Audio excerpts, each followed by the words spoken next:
Hello friends, welcome back to my channel. Today I'm going to show you how to solve the problem camera not found in Windows 10 laptop.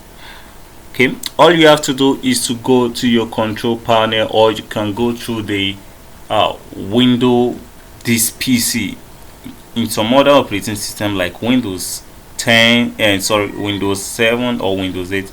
You can have computer here and not this PC. So all you have to do is to right click on it and choose manage. So you just hold on for it to pop up the manage window, and once you have the computer management here, you can expand it and click on device manager.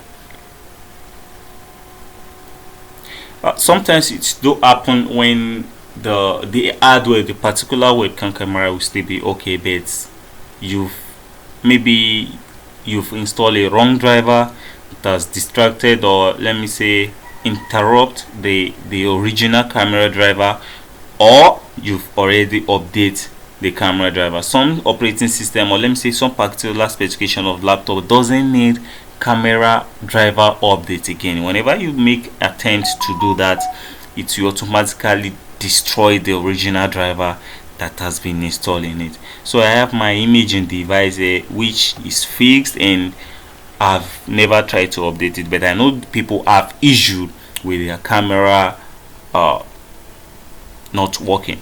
So you right click on it and you choose property. So this is the property tab of the webcam, my system webcam. You click on driver.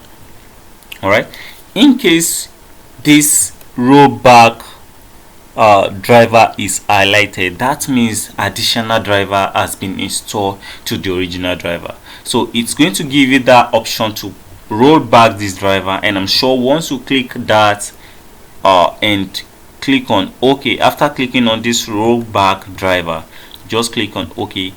I'm 100% sure, let me say 99.9% sure that the problem will be solved. Anyway, that's just a simple trick on how to solve the Windows laptop camera not found.